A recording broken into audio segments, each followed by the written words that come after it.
You ever watch someone call the police on you while standing on your property? The first thing I noticed was the light, red and blue reflections sliding across my garage door like slow-moving fire, followed by the low hum of an engine idling too long and the crunch of tires over gravel that I paid for.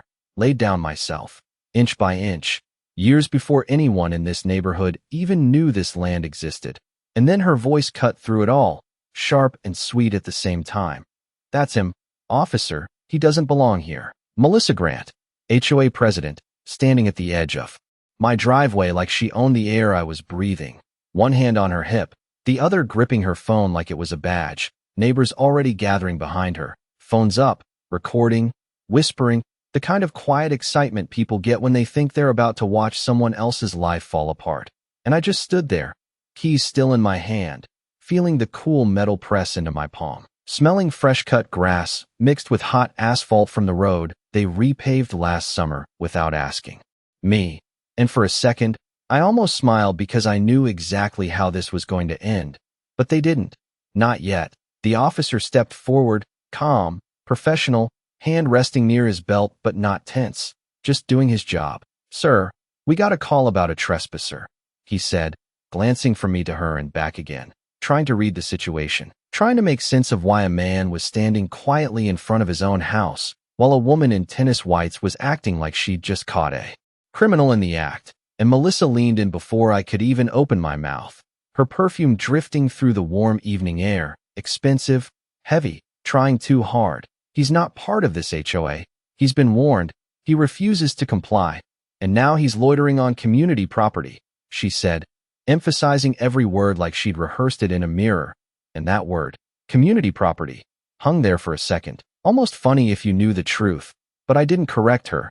Not yet, because timing matters. And this moment, right here, this was the part where she thought she had control, where the cameras were pointed at me, where the officer was waiting for an answer, where the entire neighborhood believed I was about to be escorted off land I didn't belong on, and I could feel the weight of that expectation pressing in from every direction, the silence stretching just long enough to make people uncomfortable. And then the officer looked at me again, a little more direct this time. "Sir, do you live here?" And I took a slow breath, tasted dust and summer heat on the back of my tongue, and finally spoke. Steady, calm, like I had all the time in the world. "Yeah," I said, reaching into my jacket, fingers brushing against the edge of a thick folder I'd been carrying for weeks, waiting for this exact moment. "I do, just not the way she thinks." I could feel every eye on me as my fingers slid along the edge of that folder.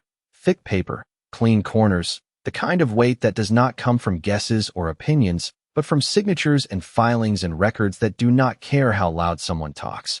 And Melissa let out this short, dismissive laugh like she had already won, like she was bored of the whole thing. "Oh, please, officer.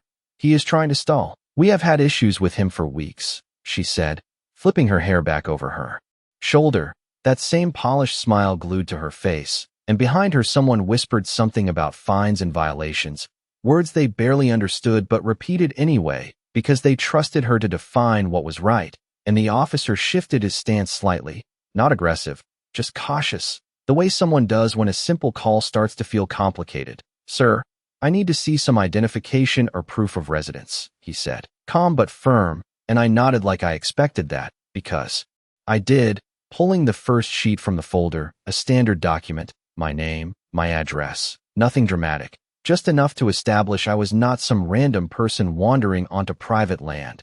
And he took it, scanned it, handed it back, and for a split second I saw it.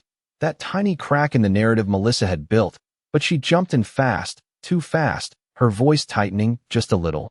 "That does not matter. He never signed the HOA agreement. He is not authorized to be here.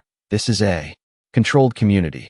And that word controlled hung in the air, like it meant more than it did, like she believed saying it made it true.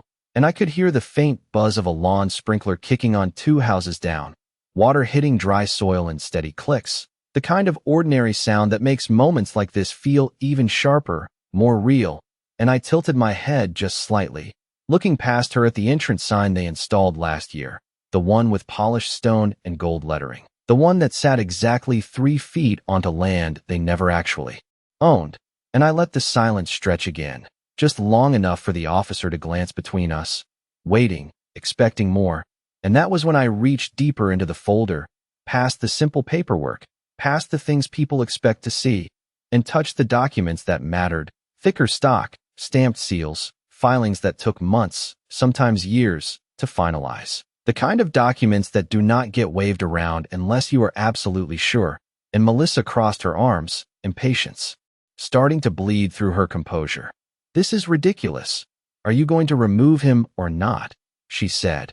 And the officer did not answer her right away, because now he was watching me, really watching me, noticing the difference between someone panicking and someone preparing, and I could feel the shift, subtle but real, like the air pressure changing before a storm, and I slid one page out, then another, aligning them carefully, not rushing, never rushing, because timing is everything. And when I finally looked back up, meeting her eyes for the first time since she called the police on me, I spoke evenly, almost conversational. "You keep saying I am not part of your HOA," I said, tapping the top document lightly with my finger. "And you are right." And her smile flickered, just for a second, confusion slipping in where certainty used to be, and I added, quieter this time, "I am not in it. I am above it." The words hung there for a second, and you could almost hear the confusion ripple through the crowd like wind moving across dry leaves, quiet but unmistakable. And Melissa blinked, just once, her smile tightening at the edges as if she was trying to decide whether I was joking or just stupid. "Above it," she repeated, a short laugh slipping out, but not quite landing. The way she wanted it to, and I could see it now, that first real crack, not in her voice but in her certainty. Because people like her do not question authority, they become it. And when something does not fit that structure, it unsettles them in ways they cannot immediately explain. And the officer shifted his weight again, his attention fully on the documents in my hand now. No longer just a routine call. No longer something he could resolve in 2 minutes and move on from. "Sir, what do you mean by that?" he asked, and his tone had changed, still calm, but more careful, like he understood there was another layer here he had not seen yet. And I slid the first real document toward him, not the identification, not the surface-level proof, but the one with the embossed seal that caught the last bit of sunlight, the kind of detail people do not notice unless they are trained to look for it. And he took it, slower this time, eyes scanning line by line, lips pressing together slightly as he read. And behind him, I heard Melissa step forward on the gravel, heels clicking sharp and fast, impatience turning into something closer to irritation. "This is a waste of time," she said, louder now, projecting for the neighbors, for the cameras, trying to pull control back into her hands. "He is trying to confuse the situation with paperwork. This is a private community." And I almost nodded at that, because she was right about one thing. It was paperwork that was about to change. Everything, just not in the way she expected. And the officer did not look up at her. Not this time. His focus locked on the page, reading more carefully now, flipping it over, checking the second page, and I reached into the folder again, pulling out the map, the one printed on heavy stock with clean survey lines and parcel numbers that most people would not understand at a glance. But to someone who deals with property, it tells a very clear story, and I unfolded it slowly, letting the paper stretch out between my hands, the soft crackle of it cutting through the quiet, and I held it where he could see, aligning it with the document he was already holding. "You see that section right there?" I said, tapping a marked boundary with my finger. "That is this entire subdivision." And his eyes followed, tracing the lines, connecting the dots in real time. And Melissa stepped closer again, too close now, trying to look over his shoulder, trying to stay ahead of something she could feel slipping. "That does not mean anything," she snapped, faster now, the confidence starting to fracture under pressure. "The HOA governs this land. We have authority here." And that was when I looked at her, really looked at her, and spoke just loud enough for everyone to hear, steady, controlled, every word placed exactly where it needed to be. "You have authority because you were given permission," I said, tapping the document once more. "And that permission comes from the entity that owns the land." And I paused, letting that sink in, watching the realization start to form in the officer's expression before it even reached her. And then I finished, calm as ever, which would be me. The silence that followed did not feel empty. It felt heavy, like the air itself had weight now, pressing down on every person standing there.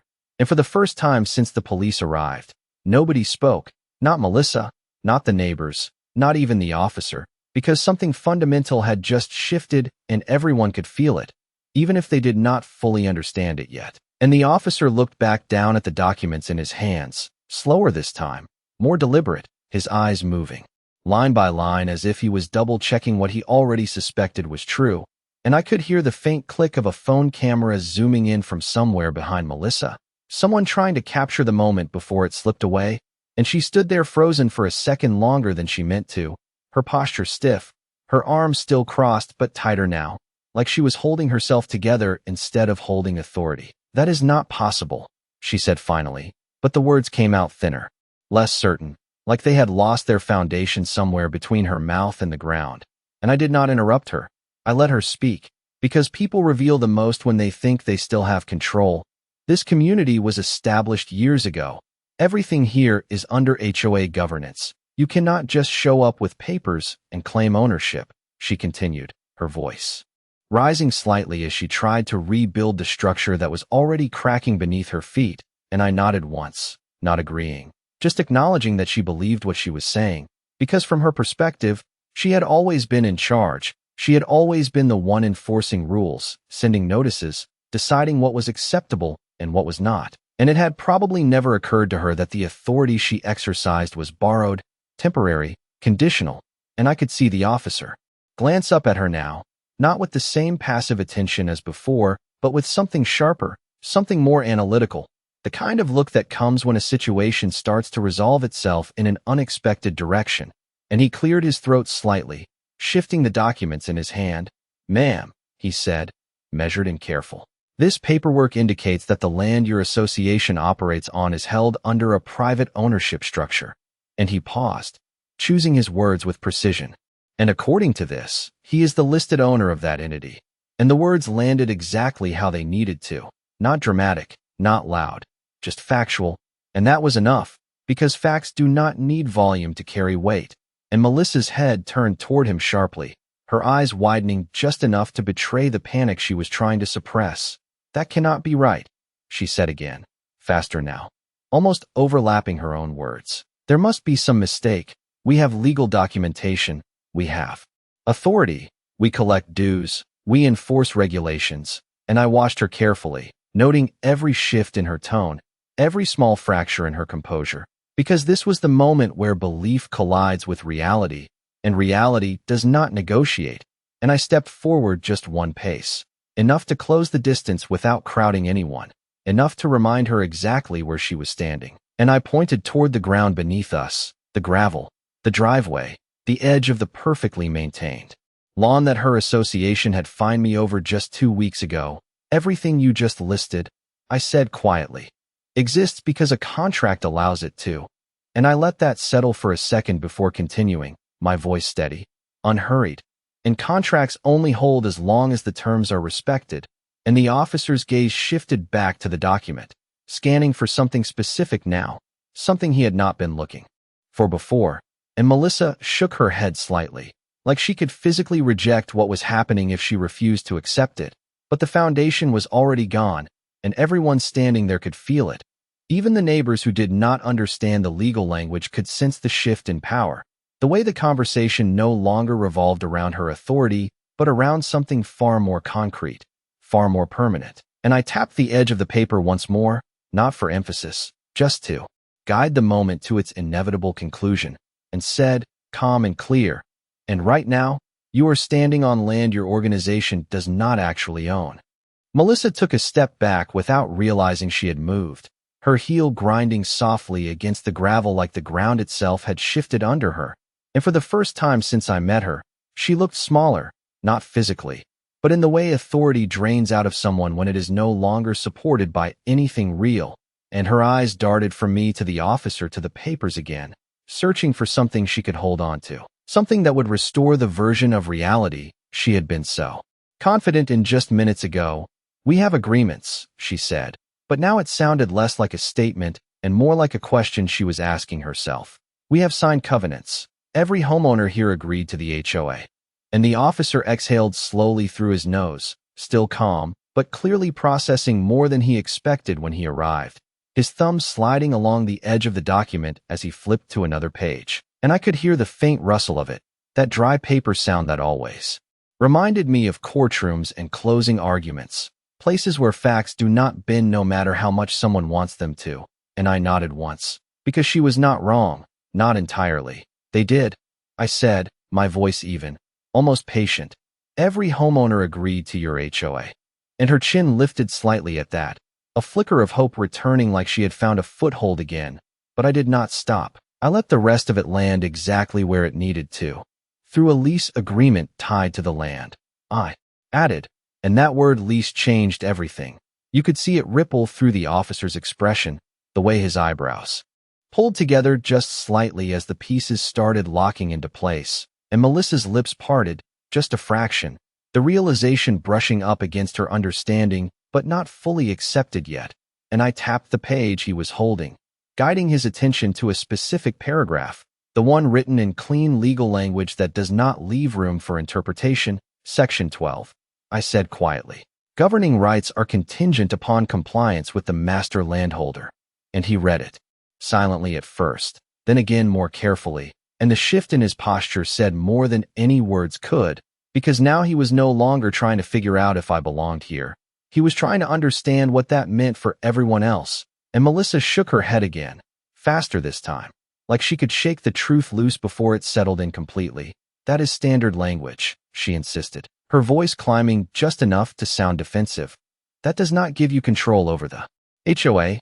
We run this community, we make the rules, and I almost smiled at that, not out of amusement, but because it was exactly the misunderstanding that had brought us to this moment. And I took one more step forward, closing the space just enough that my voice did not need to carry. You enforce rules, I said, correcting her gently. But you do not own the ground those rules stand on. And the officer's gaze lifted from the paper to me, then back to her. And this time there was no uncertainty left in it, just quiet clarity. And somewhere behind her, one of the neighbors lowered their phone slightly, the excitement fading into something more uncertain, more cautious, because the story they thought they were watching had just changed direction, and I could feel it settling into place now, the balance tipping fully, no rush, no force, just the natural result of facts being understood. And I let the moment breathe before adding the final piece, the one that would make everything else unavoidable. And when the landowner is not in compliance with the way their property is being used, I said, steady and precise, they have the right to review, restrict, or terminate that agreement. And the officer's jaw tightened slightly as he connected that to the situation in front of him. And Melissa went completely still, because now she understood, not all of it yet, but enough to know that whatever she thought this was, it was no longer under her control. The air felt different now, heavier, like the moment had crossed a line no one could walk back from. And even the quiet hum of the police engine seemed louder against the silence that settled over the driveway. And Melissa did not speak right away this time, which told me more than anything she had said so far, because people like her always have something to say, always have a rule, a clause, a threat ready to go. But now she was searching, not for control, but for understanding, and those are not the same thing. And the officer slowly handed one of the documents back to me, not dismissing it, not questioning it, just acknowledging it, his movements more deliberate now, like he understood he was no longer dealing with a simple neighborhood complaint. Sir, he said, choosing his words carefully, are you stating that you are the primary landholder for this entire subdivision? And I nodded once, simple, direct, no need to dress it up. Yes, I said, and I could feel the weight of that answer settle into the space between all of us. And somewhere behind Melissa, someone let out a quiet breath they did not realize they were holding, and she finally spoke again. But her voice had changed, not sharp anymore, not commanding, just tight, controlled, like she was holding on to something fragile. That still does not give you the right to interfere with HOA operations, she said. And I noticed she avoided looking directly at me now, her eyes drifting between the officer and the papers instead, like she did not want to fully face what was happening.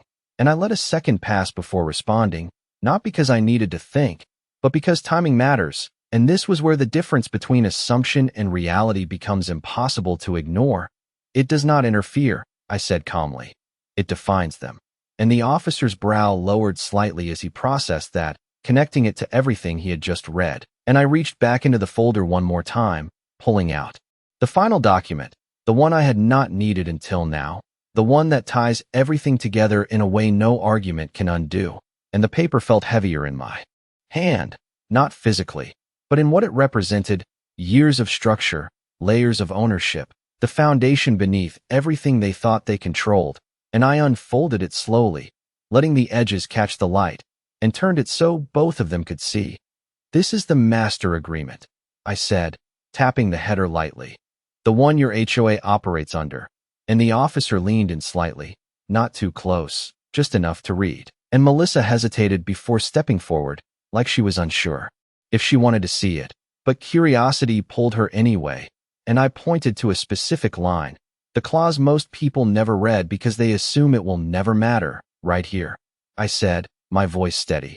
"Breach of governance terms." And the officer's eyes followed my finger, reading silently, and I could see it again, that shift, that moment when understanding becomes unavoidable. And Melissa's lips pressed together as she read over his shoulder, her breathing just a little faster now. And I continued, not louder, not aggressive, just clear: unauthorized enforcement actions, misuse of authority, and actions taken outside the defined jurisdiction. I recited, each phrase landing with quiet precision. All constitute a violation. And I let that sit for a second before finishing. And violations trigger review by the landholder. And the officer straightened slightly, glancing between us again. But this time there was no question in his expression, only recognition of what the situation had become. And Melissa stepped back again, almost instinctively, her heel catching slightly on the uneven gravel. And for the first time, she looked at me directly without that practiced smile, without the layer of control she had been hiding behind. And I met her gaze, calm, steady, unshaken, and said, quietly, "You called the police to enforce rules you do not legally control." And the words did not need emphasis, because the meaning was already clear. And in that moment, the entire balance of power shifted completely, not with force, not with volume, but with something far more permanent, something that does not argue or negotiate, just exists. And now, finally, everyone could see it. The shift was not loud. It did not need to be. It moved through the space like a slow tide, pulling everything with it. And you could see it in the way people stood, the way phones lowered just a few inches, the way whispers stopped mid-sentence because no one was quite sure what they were watching anymore. And the officer took a small step back, creating just enough distance to reset the scene, not as a confrontation, but as something else entirely, something procedural, something that now had to be handled correctly. And he glanced toward Melissa, his tone still professional, but no longer neutral.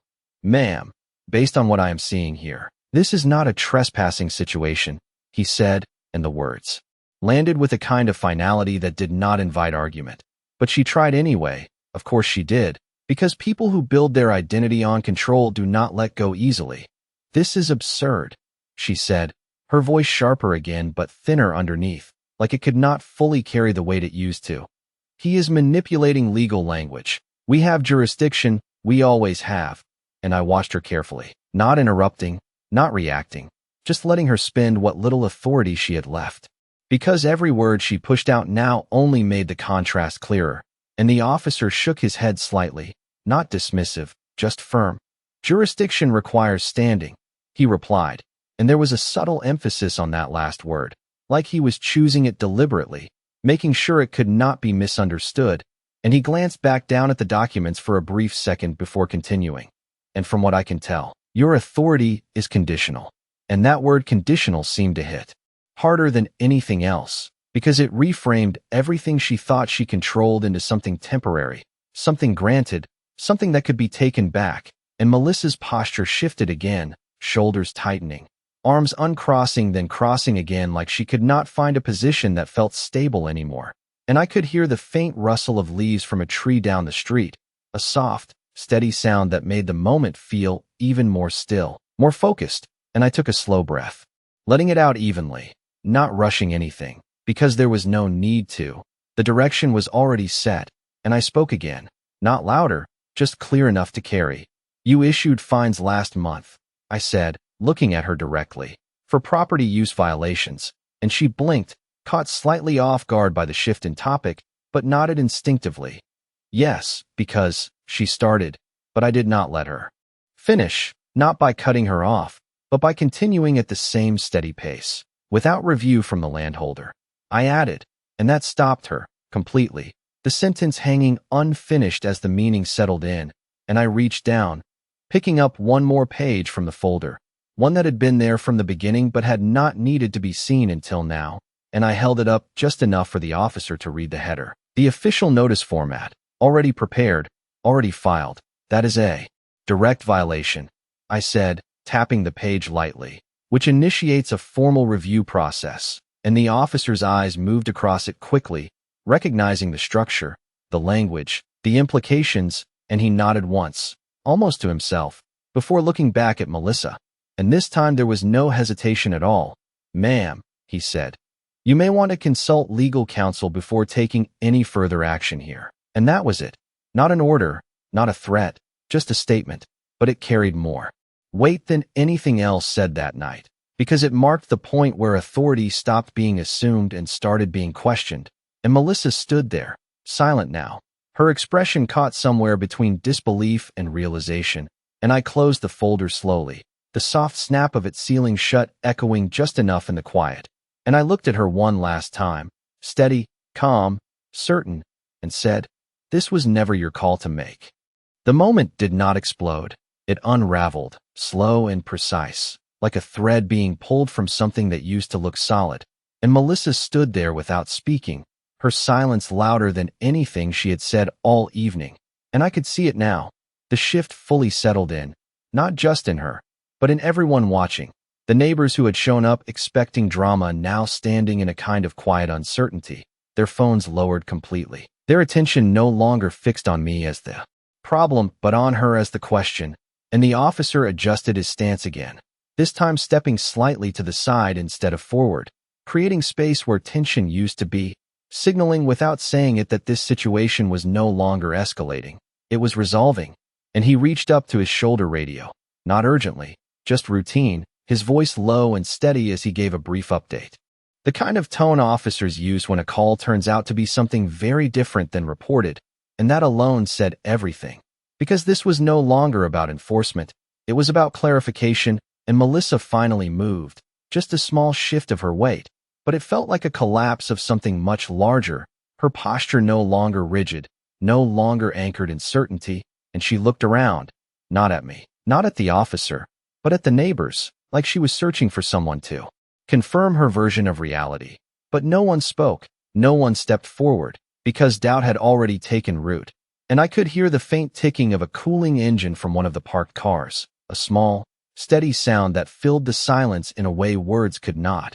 And I took a slow breath, letting the moment settle completely before speaking again, not to challenge, not to provoke, just to finish what had already begun. "You built your authority on enforcement," I said, my voice even, measured. "But enforcement without ownership is just assumption." And the words did not hit like an argument.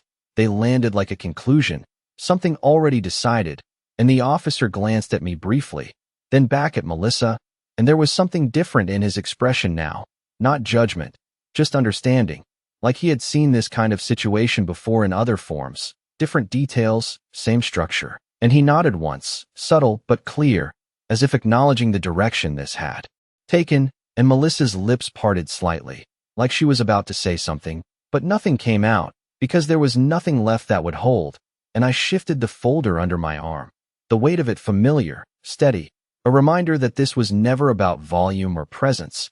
It was about what could be proven, what could be traced, what could not be argued away. And I looked at the entrance sign again, the polished stone, the gold lettering catching the last light of the evening, the symbol she had used as proof of control, and I gestured toward it lightly, not dramatically, just enough to connect the moment to something real. "That sign," I said, "was installed 3 feet past your boundary line." And the officer's head turned slightly in that direction, following my gesture, and Melissa closed her eyes for a brief second, like she did not want to hear the rest. But I said it anyway, calm and certain, which means even that belongs to the landholder. And I let that sit, not adding anything, not needing to, because by now, every piece had fallen into place, every assumption tested and replaced with something solid, and the entire scene, from the flashing lights to the gathered neighbors, had transformed into something much quieter, much clearer. And as the officer lowered his hand from the radio and took one final look at both of us, it was obvious to everyone standing there that the situation they thought they understood at the beginning of the night no longer existed, and whatever came next would not be decided by who spoke the loudest, but by what had already been proven. The lights were still flashing, but they did not feel urgent anymore, just reflections sliding across glass and metal like the last echoes of something that had already ended, and the officer took a slow step back toward his vehicle, not in retreat, just in closure. His job here reduced to something simple now, something clear, and he gave a small nod in my direction, the kind that does not need explanation, before turning slightly toward Melissa. "Ma'am, this is a civil matter," he said, calm and final. "There is no basis for enforcement here." And that was it. No raised voice, no dramatic conclusion, just a line drawn where assumption used to be. And Melissa stood there, completely still, her arms no longer crossed, her hands hanging at her sides like she had forgotten what to do with them. And the confidence that had carried her through the first half of this moment was gone, replaced by something quieter, something uncertain, and I could hear a car door close somewhere down the street, the dull thud echoing softly.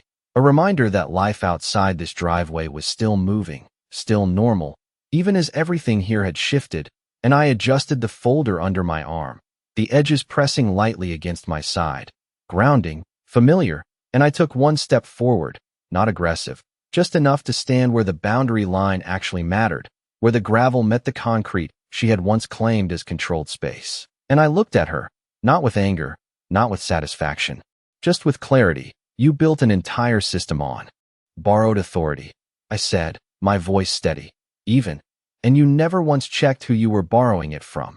And she did not answer, because there was no answer that would hold, and the neighbors began to move, slowly at first, like they were unsure if they were allowed to leave, then more naturally, conversations starting again but quieter, different, no longer centered on me, and the officer opened his car door, the interior lights spilling out briefly before he paused, glancing back one last time as if to confirm that nothing else needed his attention. And then he got in, the door closing with a soft click that felt like the end of a chapter, and the engine shifted tone as he prepared to leave. And I turned slightly, looking down the length of the street, the rows of houses, the manicured lawns, the identical mailboxes that had all been part of something she believed she controlled. And for a moment, everything was still. The kind of stillness that comes after truth settles in. Not dramatic, not loud, just permanent. And I looked back at her one last time, meeting her eyes directly, and said, quiet enough that it did not carry far, but clear enough that it did not need to, "Next time you call the police." I paused just long enough for the words to land exactly where they needed to. "Make sure you are not standing on someone else's property." And I did not wait for a response, because there was nothing left to say. Just the sound of the patrol car pulling away, the gravel shifting under its tires, and the faint hum of the neighborhood returning to normal. Except it was not the same normal anymore. Not for her. Not for anyone who had just watched what real authority looks like when it does not need to raise its voice.